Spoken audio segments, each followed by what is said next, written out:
so much. I can see lots of you on the screen sharing your faces. It's absolutely wonderful to have you here.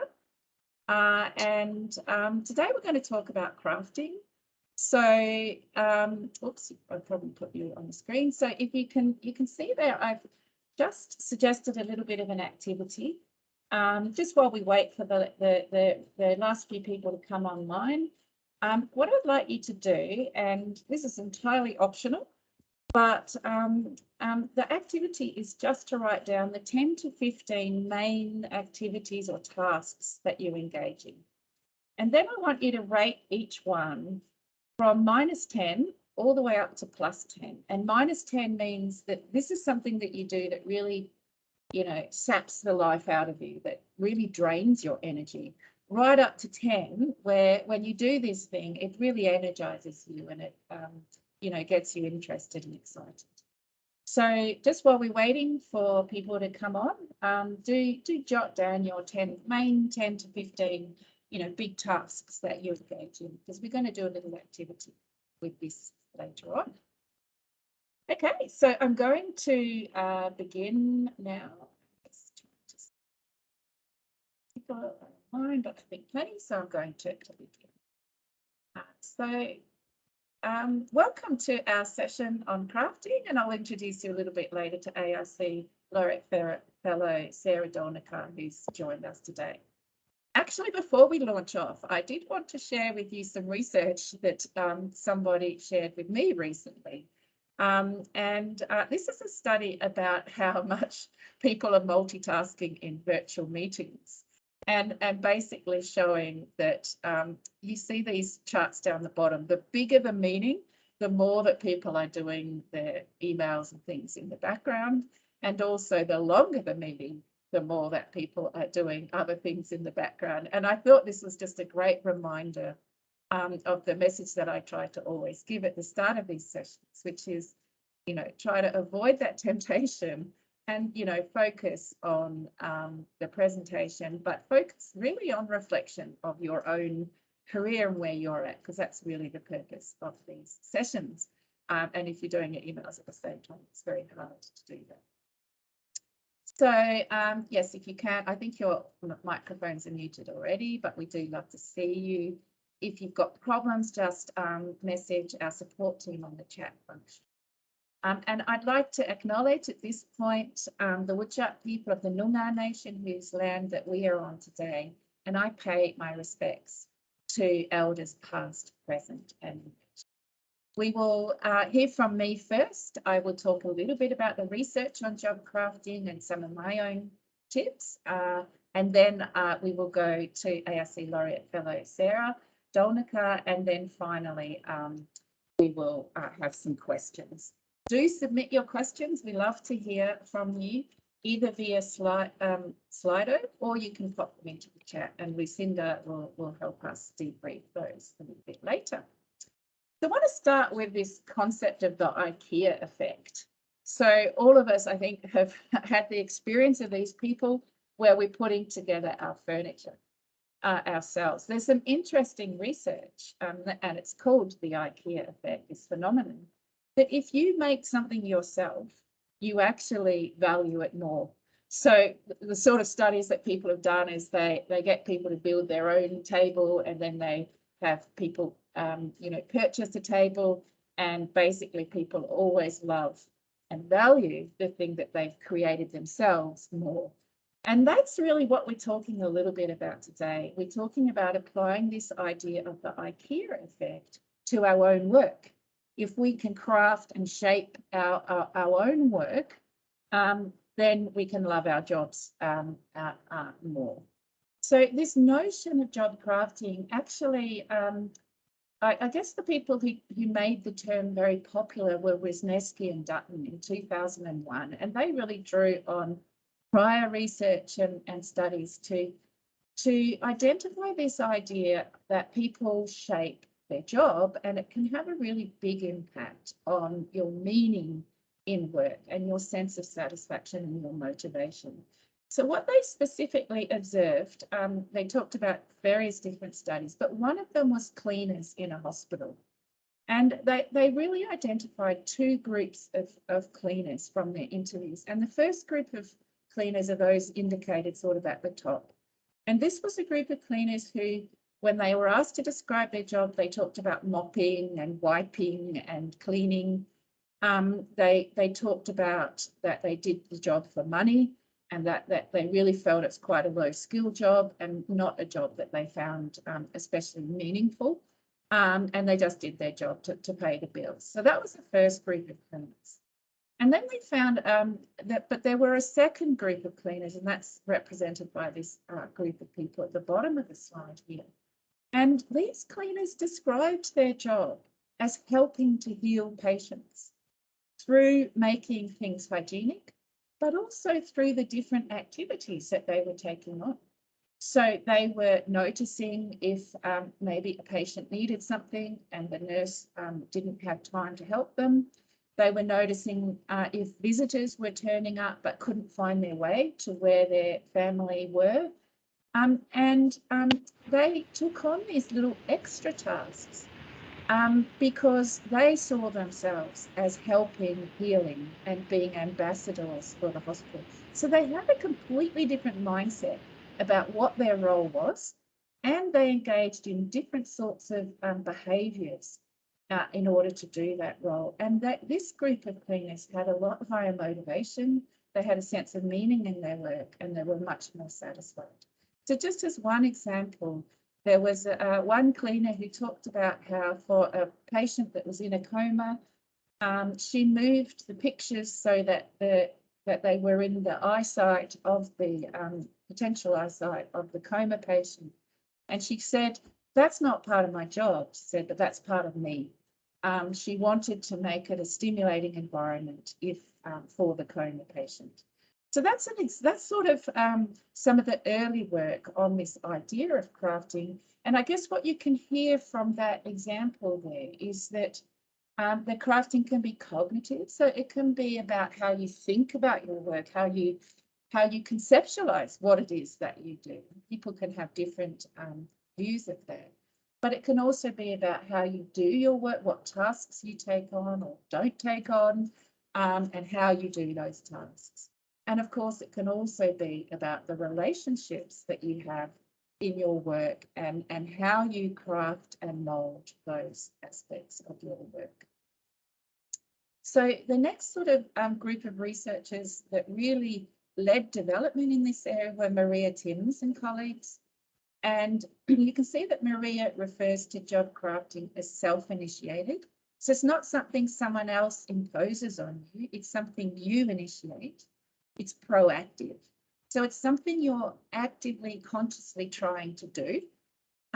But it's about changing your work characteristics or the aspects of your work that are important to better fit the job with your needs, goals, and skills. So this is how Maria defines crafting, and she talks about different forms of task crafting and relationship crafting, which I won't go through just in the interest of time, but the slides are here and the papers are here for anyone. We have in our centre developed a model of work called the Smart Work Design Model. And I just want to talk a little bit about that in the context of crafting. What this model does is it basically just consolidates hundreds of years, or at least 100 years of research on what it is in work that promotes our satisfaction, our health, and even our performance. And it's these 5 categories that represent the SMART model. So the first one is stimulating work. So we know from research, not rocket science, that if you've got interesting work that is varied and challenging and stretches your brain and got a bit of novelty in it, you're much more likely to learn and grow and be satisfied in your work. So from a crafting perspective, we can be asking questions like, if you're a bit bored with your work, what can I do to enhance variety in my work? What really matters to me? And how can I build that into my job? What aspects of my work are most meaningful, and can I strengthen them in my job? How can I incorporate my interests in my work more than now? So if you're feeling bored with your work, these are the sorts of questions that you can ask yourself. The second part of the SMART model is mastery. And that's about just knowing what it is you're meant to be doing in your work, what are the responsibilities you have, what are your priorities, what are your goals, and then, of course, getting some feedback on how you are going in those goals. And feedback for academics, can be challenging because sometimes the only feedback we get is rejections and negative feedback. So if this is an area in which you are struggling in your work, the sort of questions you can ask yourself, can I ask for feedback instead of waiting for my review? We have a performance review, if we're lucky, once a year, but we don't have to wait till then to ask for feedback. What can I do to better understand the priorities in my work? What can I learn from really high performers in my field? If you're struggling to understand what is it that's good for performance as an academic, talk to some high performers and try to understand from their point of view. A is for agency, and agency is fundamentally about control and autonomy and influence in your work. And again, decades of research show that autonomy is really, really important for people. And I think as academics in particular, we cherish autonomy. In fact, we often choose to be academics because of that autonomy. But we all live in the world of universities where, bureaucracy and other forces can sometimes suck away our autonomy. So ask yourself, how can I stretch my zone of influence? Can I take back some control of my work? Can I exercise my agency more? Can I negotiate more latitude in my work? Somebody sent in a question about a supervisor that wouldn't give them any latitude and control. What can you negotiate? Can you talk to your supervisor about getting more agency? R in the model is for relational, and this is about the importance of connection, social contact, and teamwork in our workplaces. So we know that all humans have this fundamental need actually to belong and to connect with other people, and work can be a great way to meet that. So the sort of questions that you can ask, how do I broaden or deepen my connections with other people? Do I have good connections? What can I do to build stronger relationships in my daily work? And of course, networking and things that we've talked about before. And finally, I always refer to T as the big one. Most of the organisations that we do research in are struggling right now with burnouts and people experiencing demands that are just not tolerable. And tolerable demands is about having a level of expectations and demands and pressures in your work that you feel is manageable for your level of resources. If your demands are feeling intolerable, the sort of things that you might ask yourself is, am I doing some things that are not necessary? Am I doing them with too much perfectionism? Can I reframe how I see things to take some stress out? What additional support can I get to make my work more tolerable? Can I do things more efficiently? So those are some examples of the sort of questions that you can ask to craft your work. I just actually this morning, literally it popped up on my Google Scholar list, that has all the papers that have cited me, and I just saw this morning, and it's a paper on job crafting amongst successful senior academic women. So I thought, wow, that's just perfect for today. So I'm just going to give some quick examples. And so these are senior academic women talking about how they've crafted in their work. So here's an example of stimulating. This person says, I inherited this subject that no one liked. I've been working massively on the subject to make it more enjoyable for the students. I'm motivated. I'm feeling good about that. I've improved the subjects. So that would be my advice. Work out the bits you dislike the most and see how you can change them. So this is an example of that sort of task crafting. And here's someone else saying, well, I started to do what I enjoyed, and that's interesting. Then it became much easier, less of a struggle, because I knew what I was talking about and I was engaged. And I didn't feel I had to somehow mould myself into something that I wasn't. So there's an example of some senior women talking about how they're making their work more stimulating. What about clarity, this mastery element? Here's another example. A woman says there was an advert for a deputy vice chancellor at another university. Now, there's no way I was going to apply for that.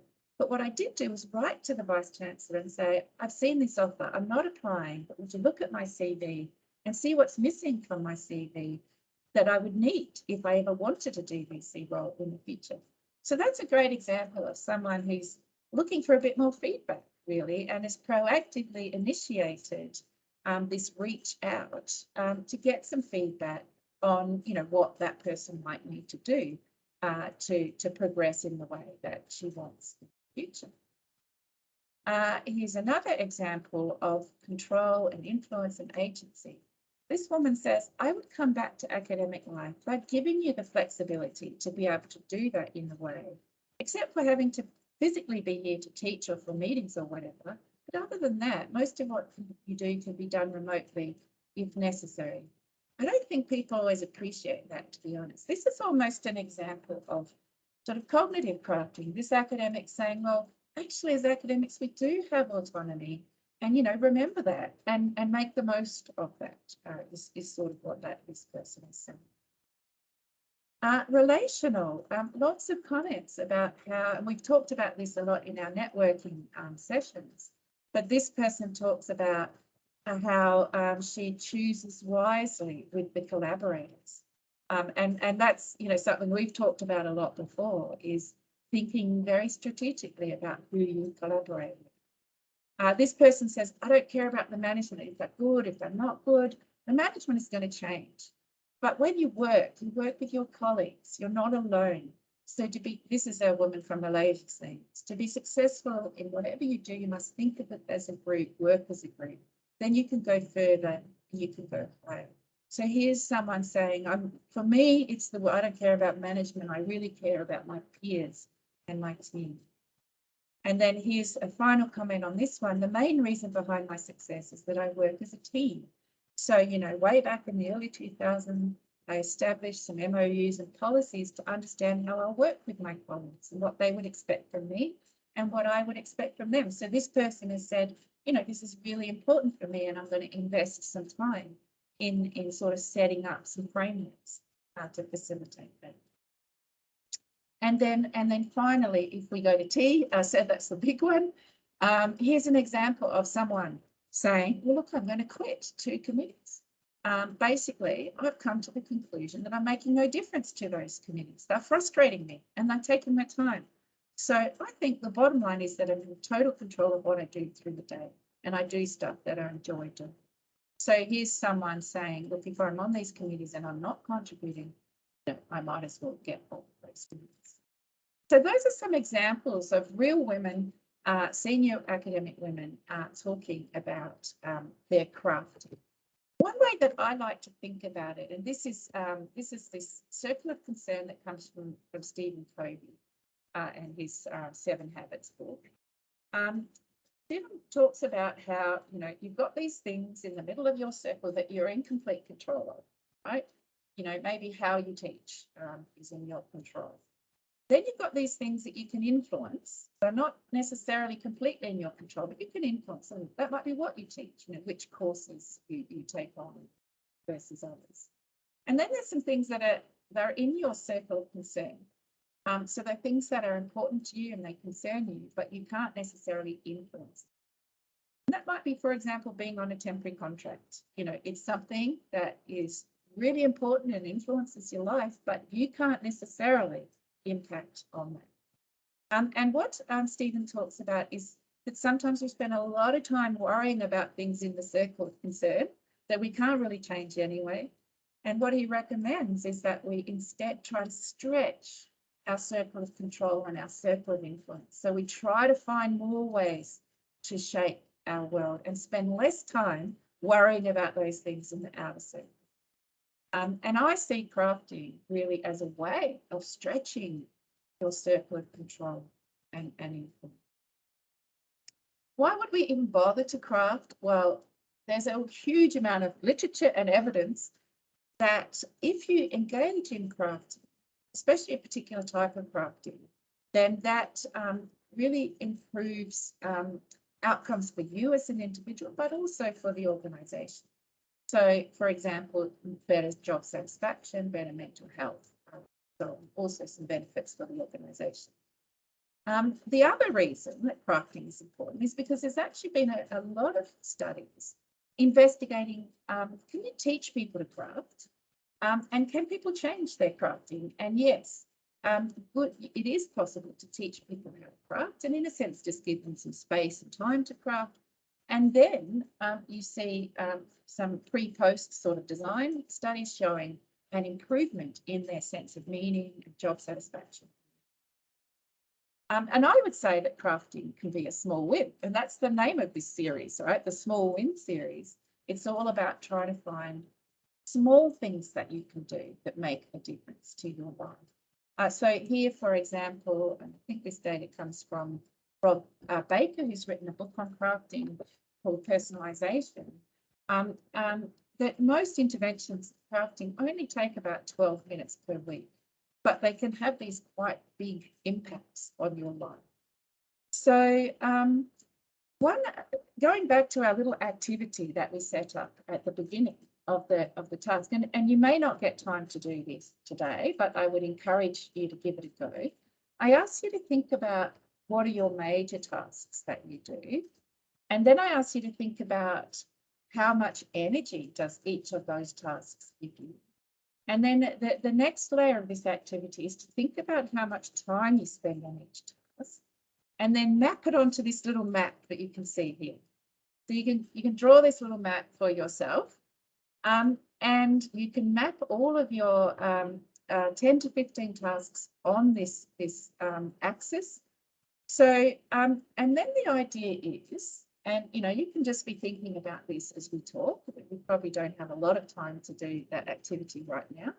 But if you've got things that are taking a lot of time up here, so they've got a high amount of time, but they drain your energy, what we need to be thinking about is, can you reduce them? Can you reframe them? Can you reshape them in some sort of way?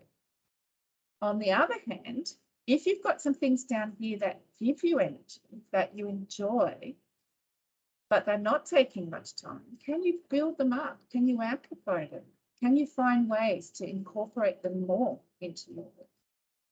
So just take a little moment to think about your own activities, and maybe you don't need to map all 10 or 15, but are there some things that you're spending quite a lot of time on that you think that you could actually that fit in this category, that maybe we need to give a little bit of attention to?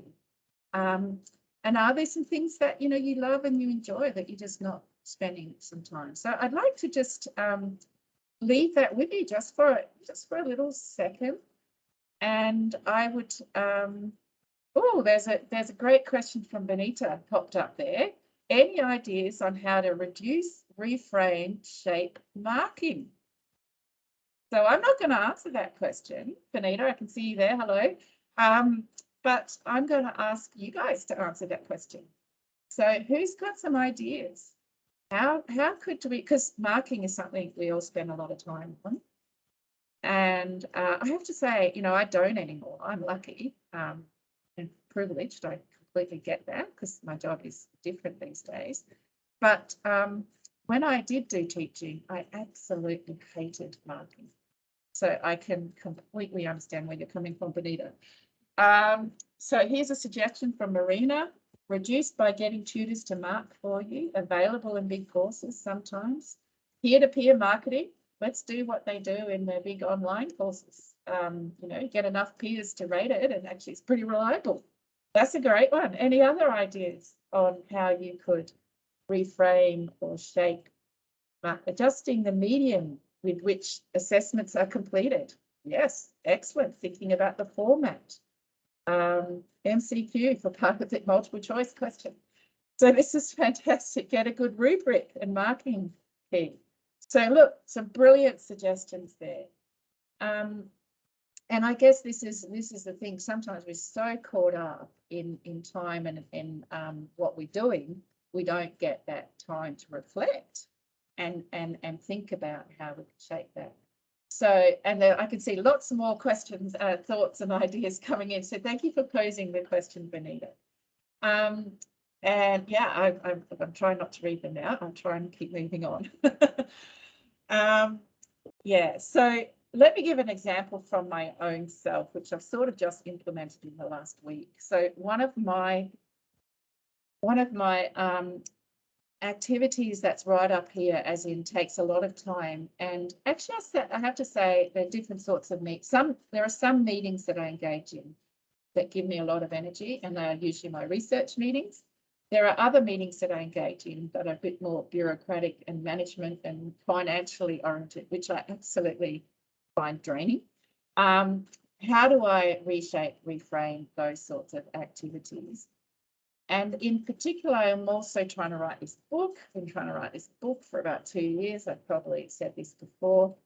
And I'm loving it, but I'm getting no time. So just last week, and Lainey, my PA, will testify to this, I asked her to cancel a whole bunch of meetings and really cut down my meetings, because the reality is if I don't do that, I can never do the writing of my book. That's just a very small thing. And that's the point about these crafting things, is sometimes a small thing can actually, help. And so now, not every morning, but most mornings, I'm writing my book, and I'm getting a bit of a sense of, I'm getting my academic mojo back, which I have to say I've sort of lost a little bit. So, have some time to reflect on this. If you have some success, we'd love to hear about it here at Women in Research. We'd love to hear, or even if there's something you've done in the past that's made a difference to your sense of meaning in work, your sense of energy and commitment and passion. Let us know. Let us know in chat, and Lucinda will pick it up and share it a little bit later. So here's the rest of the activity, and you've got the slides. You can look at these later. But, really you're trying to say, what are the things that suck my energy? Can I change those? What are the things that I love? Can I boost? I just want to end with a couple of caveats before I pass you over to Sarah. So the first one is, actually in our own research, we've tended to find that if your crafting is approach oriented, and that means you're actively trying to solve the problem, actually that is very positive for outcomes. But if you engage in a type of crafting that's more avoidant, unfortunately that tends to be associated with more negative outcomes like burnout or job strain. So what does that mean? So avoidant crafting is when you don't like something or it's a stress for you and you just avoid it. And I could at this point give a beautiful example of my 19-year-old daughter engaging in avoidant crafting, but you can probably imagine. So I think, and there's a whole literature on coping, and actually avoidant coping is also negative for mental health. And I guess an example would be, if you've got emails that are difficult and you just avoid them, by and large, that doesn't tend to help your life, because they're still there, they don't go away. Sometimes you can actually make it harder to say no if you've sat on an email for 3 weeks or whatever. But if you can still take some small steps to try and deal with your emails in a problem-solving way, that is going to be more helpful in the end than just avoiding the task. One of the other problems, and we've written an article here on crafting in a wise manner. One thing you also have to watch out for is that your own crafting doesn't negatively hurt other people. So you craft a beautiful deal where you don't do any teaching, as an example, but meantime, all your colleagues have got to pick up that teaching. So we also have to sort of be wise in our crafting, and we have to try as much as possible and make sure that it's sort of sensible within the context, and also sensible for you. This impact on self means if you craft and because you're so passionate and you take on so many things and so many different things that you just exhaust yourself and overwhelm yourself, ultimately that's not wise in the end. You're just going to get burnout. So when you're crafting, think about, is this something that's sort of going to be fit within the strategy, because in the context that you're in, if you're doing something that's counter it, it's going to be a lot harder. Is it something that, you know, might hurt other people? So think about the impact on other people. And also what's going to be the impact on yourself, of course. Don't craft so much that you overwhelm yourself or that you take on things that really aren't very meaningful. So on that note, I'll finish with my sort of review of job crafting, and encourage you to engage in some of these small behaviours. And I would love now to introduce formally ARC Laureate Professor Sharon, who is wonderful, has already been on Women in Research, so it's great to have her back. She is an ARC Laureate Fellow, obviously, but also Professor in the School of Business at the University of Queensland. And she's an expert in tourism, all things tourism. So I'm absolutely delighted now to pass you over to Sarah, who's going to share some of her tips and experiences around crafting. Thank you very much, Sarah. Yeah, good. Can you hear me? Yes, great. Yes, fantastic, good. So I thank you very much, Sharon, for the invitation. I too would like to acknowledge the traditional owners and their custodianship of the lands on which we meet, and pay my respects to their ancestors and their descendants. Now, this invitation could not have come at a better time, because I have had a horrible month. I really have had a horrible month. One of those months where you look at the calendar and you're scared from the first minute when you come to work. So it's been really good opportunity for me to reflect on crafting, and I've already learned very much from your talk today. So I'll start with the conversation I had in a cab yesterday. We went to the 3-minute thesis finals, and the lady who was sharing the cab with me said, "So Sarah, what do you do?" And I was so taken aback by the open question that I looked at her and I said, "Whatever I please." And then I thought, oh, wait a minute, this is great. It's actually really true. I do whatever I please. Now, I don't always succeed, but the reason I still today love what I do is because ultimately I do what I please, but it doesn't come naturally. So that's where we come kind of to the topic of the crafting. So why do I love my job? I love fixing stuff. I just love fixing stuff. So there's a problem, I want to fix it. I'm curious. I see something, I want to understand it. I want to look under the bonnet of the car to understand how things work. I have done all sorts of things. So although I'm tourism officially, right, I've done research into foster care, into the NDIS, into workplace issues for people with disabilities, into recycled water. I now love my program with engineers, where we're trying to set up a measurement system to measure automatically human behavior we want to change because it's polluting, it's bad environmental behavior. So you see, I'm passionate about what I do. I really genuinely am, and I'm enthusiastic what I do. The other thing why I love my job is because I love to write.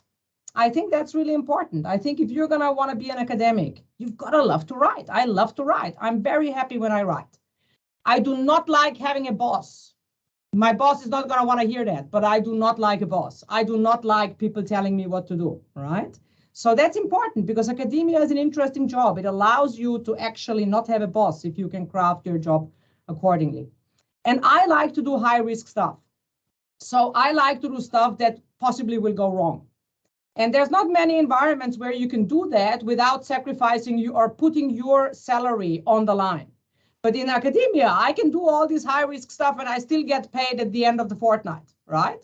So there's a whole bunch of reasons why I totally, absolutely love the job I'm doing. So the best working day, and that is very much aligned with the matrix we just heard about. The way I conceptualized it is, what's my best working day and what's the nightmare of a working day? So my best working day has two components. It has a lot of time where I sit alone in my office writing. To me, that's meditation. I know it sounds weird, but if I have a day writing, I'm a very happy person, okay? I come home to my family, a very, very happy person. The other thing I really, really love doing is sitting together with creative humans. I don't care which career stage, I don't care which discipline, and generate cool new ideas. That I just love absolutely. So my perfect day would be a mixture of those things. Now, the nightmare of a day, and I see a lot of those days in my life, is when I have to deal with university administration. All right. So I have to do the online module for the annual fire safety training. I have to put in an ethics application. I need to think of 500 things I've done because some boss wants to review my performance for the year, right? These are the things that, meetings, don't get me started on meetings. So people who are at meetings and love the sound of their voice, and you are stuck in the meeting having to listen, right? And you think, oh, please, I can't even extract what you're trying to say. That just drives me insane, right? It's physically painful to me, right? So that's the worst day in my life. And so the trick kind of is, the crafting is, how do you get more of those beautiful days that make you happy, and how do you get less of those absolute nightmare days that you really hate and you just want to actually quit? And I think, and I wanted to mention that, I think there's actually a lot of really destructive solutions to that problem. So if you look at what you sometimes do and what colleagues around you sometimes do, we tend to get destructive. So what does that mean? We get cynical, we get passive aggressive. We tweet our dissatisfaction for everyone to see. They're just not, all of these destructive solutions we're not crafting our job, right? The next day is not better if we're cynical or destructive or passive aggressive.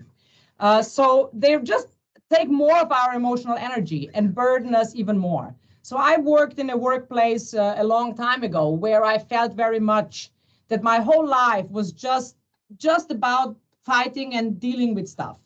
And when I started, the next job after that, I said, never again. I'm just never doing that, never doing it, never listening to it. People want to come to me and complain. I send them away. I say, I'm not the right person to have those conversations with. So no destructive solutions. So then what are the constructive solutions? And I think there's 3 big ones, and then one of them is going to be crafting. One, I think you're going to laugh because you don't expect that, is find a new job. But I'm really serious. I think that there's a lot of young people. When I started academia, this was a very different world. You guys are in a much tougher place, okay? So I think if you find that overall, you're not gonna get that balance right, you're not gonna come to work most days and leave a happy person, I think you really ask yourself, is that the right job? And I think for me as a supervisor, I have told some of my students and some of my postdocs, honestly, I said, given what you enjoy, I do not think this is going to make you happy for 40 years. So I think it's a legitimate shaping strategy to say this is not the right job for me. The second one is formally adjust your job. So, often I see people going for promotions, and they go for promotions on a T&R job, but actually they love teaching. All they want to do is they want to teach, right? The beauty of Australian universities compared to European universities, you can actually do that. You can say, I want a teaching only role, right? And immediately you've taken all the stuff you hate out of your job, all right? Or some people are really good managers, academic managers. Well, you can do that as a formal change of position. And then the last bit is the shaping, the crafting of your job. So I had to think about that because I didn't have a prepared talk, right? This is all just self-reflection. And I think there's 3 preconditions for being able to craft your job. One is to realize that your dream job is being undermined. So you've got to actually, at some point, have an aha moment where you say, hang on, I loved this job at some point, but it's not this anymore. This diary this week is not what I signed up for. So you need to realize that.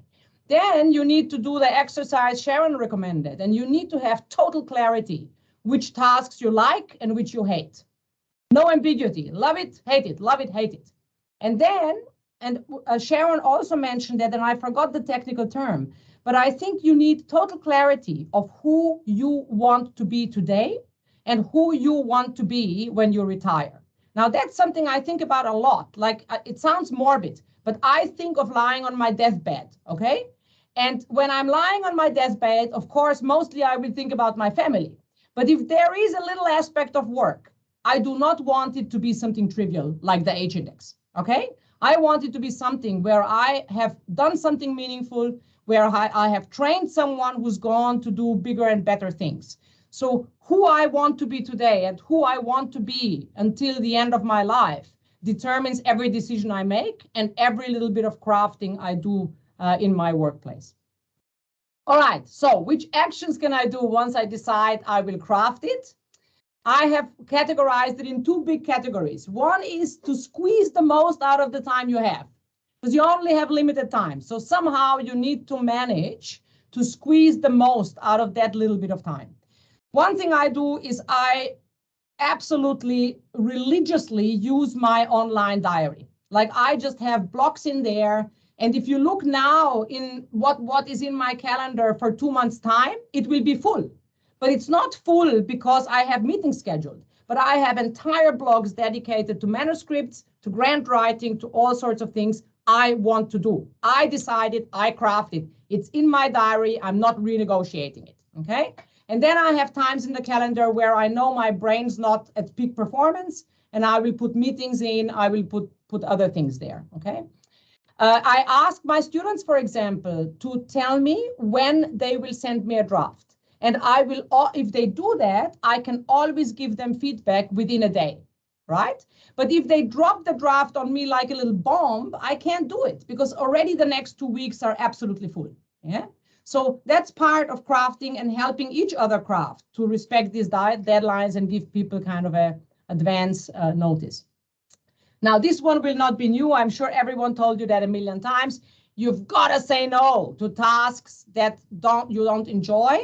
However, within the framework of not being egoistic, again, that within the framework of who do you want to be as a human, okay? So I was asked yesterday to review a promotion application for a colleague at an American university. I said no. Why? Because I think that university has a problem with their processes. They should be able to assess it themselves. So I don't think, I don't feel an obligation to do that. And it certainly doesn't make me happy. And, you know, overall, I just don't see the benefit. But I spent a lot of time working with my postdocs and other ECRs around the school to craft their DECRAs. Do I enjoy it? No, I don't always enjoy it. But it's something I want to do. It's important to me, and it's something that ultimately makes me happy, right? Because I'm the happiest when that grant gets up, all right? So I get joy from him, but it's also who I want to be. The worst thing I've accepted recently is, again, to chair the ABDC's journal list review.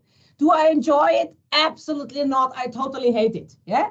But again, I know the value of this and the importance for me, for my whole discipline, so I will say yes, yeah? So I think you need to say no, but you need to acknowledge that that's within the framework of who you are. So for me, selfless service, if you want, actually is meaningful for my identity. So I will do that, and I will give that the tick, okay? And then the other thing that's really, really important, I think, you don't engage in tasks that are likely not to lead to the outcome you want. So again, to give you an example, I was desperate. There's a grant scheme, a European grant scheme, I really, really want to apply for. And I will tell you, you will think I'm a weirdo, but I love writing grants. I love writing grants. I like writing grants more than writing papers. You know why? Because the grant is the idea. The grant is perfect. It's the perfect thing. It's the ideal situation, whereas the manuscript is always reality. It's never as perfect as your grant is. So grant writing for me is always the most fun. So I had to abandon writing that grant.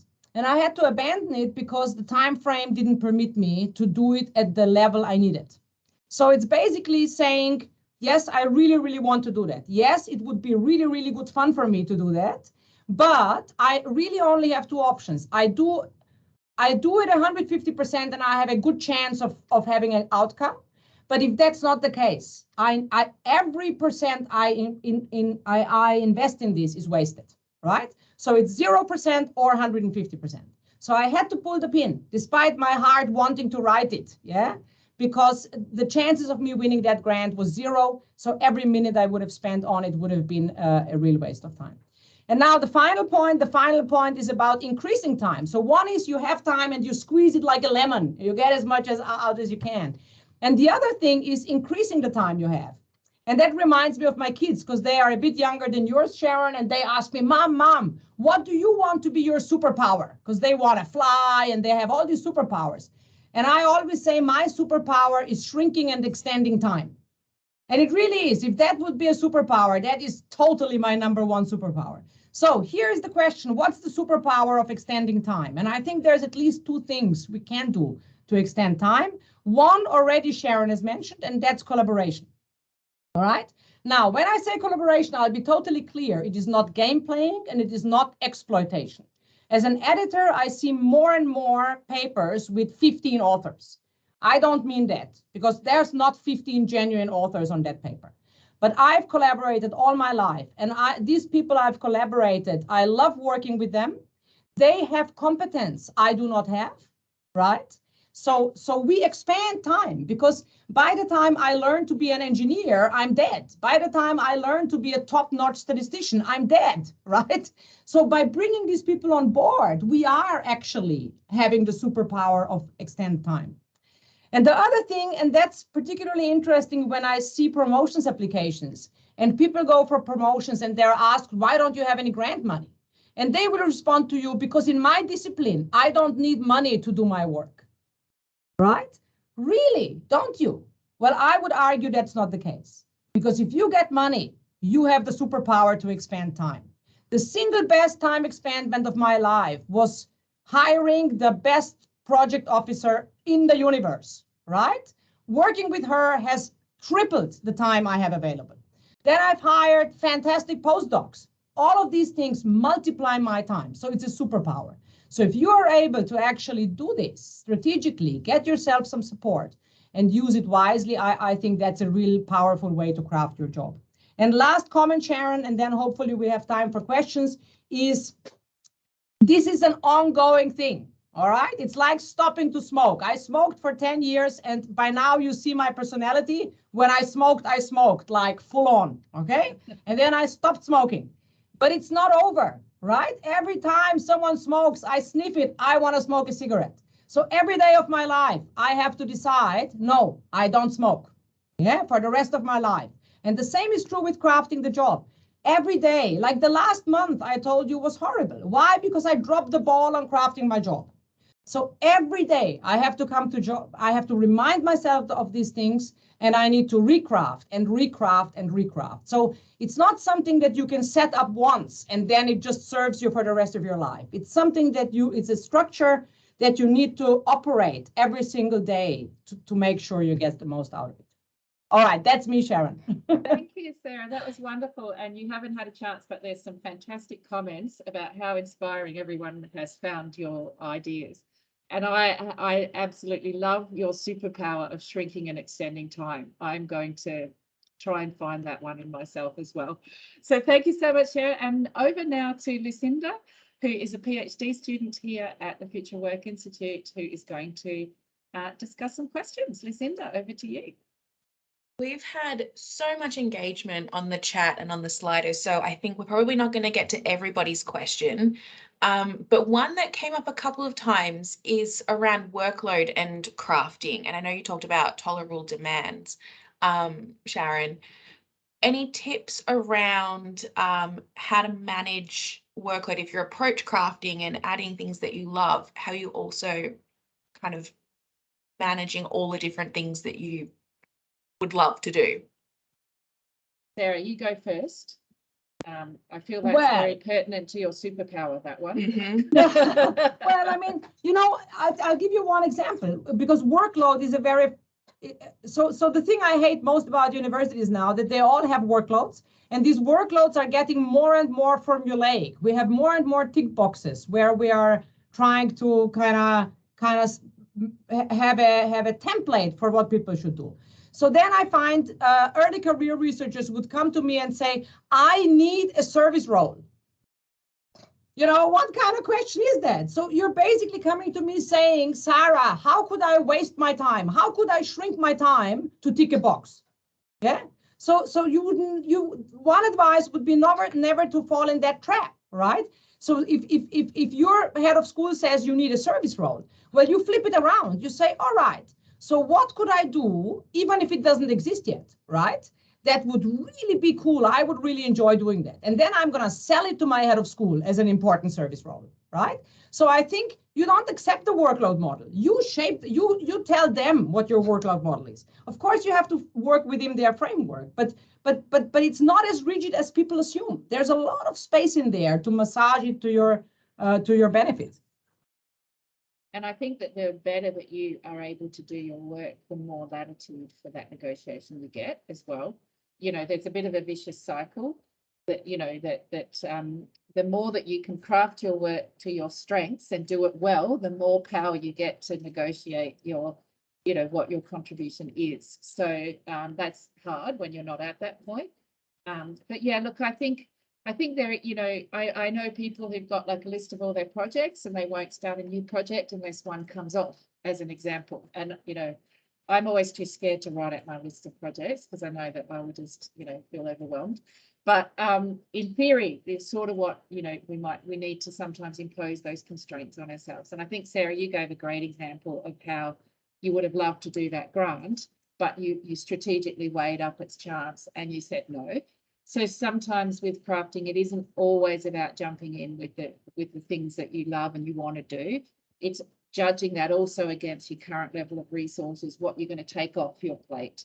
And that's why it's a sort of daily reflective practice, because it's not a single thing that's going to address your workload. So keep trying little things, seeing how they work, and try again. Thanks for the question, Lucinda. Is there another one there?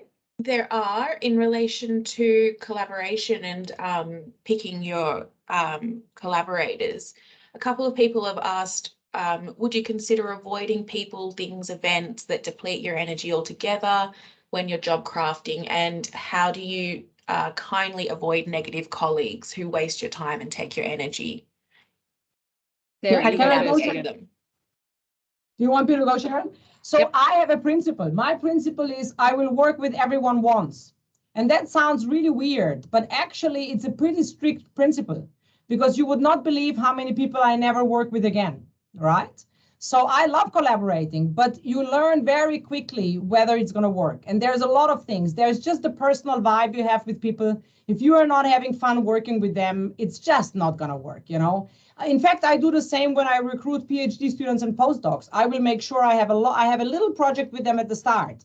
It's mutual. It just needs to work out, right? So, but what I would also say to the more early career researchers, don't let people tell you have to work with them to be successful. I get very angry when I hear that attitude, right? And I saw a little question there to say, you know, how do you craft it in the early career stages? I think you do have to have a little bit of defiance in you, right? You really need to, because if you think about it, well, I can tell you my story. I moved to Australia, you know, as a senior lecturer, and I was very unhappy. And so then someone talked about ARC grants. So I went to someone and I said, hey, I want to get one of those ARC grants. And that person said to me, oh, no, that's not for people like you. And I mean, what do you mean it's not for people like me? Oh, no, that's for, you know, really good researchers, senior professors. So if you think about that situation, that was the difference of me probably quitting and me being where I am today. Because I looked at that person and I said, thank you very much, went online, learned everything I could learn about ARC grants and submitted as many as I could, right? But I was very early career at that stage. I was not in power. I was very much dependent on what my head of school was telling me. But I defied a bit of really bad advice, right? And then I had no one teaching me how to write grants. So I think, yeah, a bit of defiance goes a long way. And for collaboration, you've got to find people you enjoy working with. You cannot let anyone exploit you. You do not exploit anyone. It's got to just be really genuine. And oftentimes you will waste time. You will pick the wrong person. But then there's no point being passive aggressive or angry. You just file that away as a learning experience and move on. Couldn't agree more. I'll just leave it at that. Lucinda, another question? Sharon, do you have anything to add around how crafting looks different when you were in ECR versus at your current stage of your career? How is your crafting evolved? It might look different from a content perspective, you know, like, as I mentioned, I don't teach, for example. But I think from a process perspective, it's the same insofar as we're all struggling with insufficient time. I don't think I know a single academic who's not, you know, got too much on their plate. You know, I mean, I guess as you get at a senior point in your career, maybe it's easy to take those risks or to be more defiant and so on. So, but look, I think that learning to craft when you're an ECR is, you know, is really important thing to do. And probably when I was an ECR, I didn't know these concepts, and I probably did it to an extent anyway, just naturally. But I think sometimes having the concepts and the language and being able to talk about it with other people can just enable you to take it a step further. So I think absolutely it's the same for an ECR in terms of process. We need to be thinking about our time. I also think as an ECR, you know, and this goes back to something you said, Sarah, it's like, you know, you got to enjoy the job. If this is a job you're going to be in for the next 30 years, 40 years, or even 10 years, you know, you got to enjoy it. And I was having that sensation myself this week. You know, I mentioned last week, I mentioned my own sort of moment of, you know, I'm not writing this book that I want to write, been trying to write. It's really deeply frustrating me. I sort of lost my academic mojo, you know, and you have to say, well, what am I doing? I'm in an academic job. Okay, I get things imposed on me, but it is in my control. I have to take control. I have to seize control back. So sometimes I think, you know, we can allow the pressures and the bureaucracy and things to overwhelm us. And sometimes we do just have to say, no, I'm going to take control back because this is why I love the job. And if I can't take control back, then, you know, I should get out of this job, you know, really, because that's the value of being an academic, just to have that control. But sometimes I do think we let it slip away. So yeah, absolutely get in there as an ECR and do it and take control as much as you can. You touched on handling things inside and outside of your control. Do you have any other tips on how to manage or kind of psychologically manage things that are outside of your control? You can only manage your response to them. You can't manage those things, right? So all you can do is manage your response to them. And I think that circle of influence and concern that I showed before, sometimes we worry a lot about things outside of our control. And it goes back to some of Sarah's comments about we waste time on passive aggressive or complaining or whatever. You know, we might spend a lot of time dwelling on the new vice chancellor and what's the new vice chancellor going to do? We can't change that. All we can really do is change how we react to that. So if things outside are invading on your things that are in your influence, you know, you may not be able to change those things, but you can change how you react to them. And so that's where I would put my attention. But Sarah, I think this might be your final comment before we wrap up. Any thoughts on this issue of what's in your control, what's out of your control? How do you deal with those things that are outside of you? Yeah, look, I mean, I don't have anything special to add, but I was just, as you were talking, I was thinking, so another example I could add, for example, is, you know how universities always do consultations. And, you know, that's totally out of my control. It's out of my control that there will be a consultation. And over the years, I've learned that the outcome of the consultation is also out of my control, right? But it took me years to actually say, and I wrote to my head of school, I said, look, I'm not spitting the dummy. I'm not upset. I'm just letting you know I'm no longer participating in any consultations. And the reason I'm not doing it, because I feel that the money you pay me for the hour I'm working is better invested elsewhere, right? This is just doing nothing. And I think even in an earlier career stage, you kind of do not need to go to every meeting, right? Nobody expects you to be at every single school meeting, at every single discipline meeting. So often, maybe what we imagine is not in our control actually is in our control, yeah? And we can reclaim a bit of that space. Maybe those boundaries in your model are not as clear, you know? Yeah, we can push them out a bit. So that would be my view on that. But I saw a few more comments while you were speaking. You should get yourself a mentor. I don't care if it's a coach or a mentor, or if it's a good critical friend. Absolutely, because it helps to just, you know, ask, am I being unreasonable? Should I be doing this? Or is it okay? What do you think? I think that is a real help, because sometimes when we are stressed, we actually do not have the clarity we need, and we end up making bad decisions. So yeah, that I think maybe is a good final comment from me. Thank you, Sarah, and thank you, Lucinda, for your excellent harnessing of all the questions. And finally, thank you to the other people behind the scenes, Isabel, Lainey, for helping put together a great session. And most of all, thank you to the wonderful people who are still making great comments, but who joined us today. It's absolutely, for Sarah and I and Lucinda, I know, part of what gives us meaning in our academic lives is, you know, to be able to run these sessions and to get such lovely comments and feedback, and to have a sense that we might be helping you in just a small way. So thank you, everybody. Look, we will have another one in a month or two. We will let you know.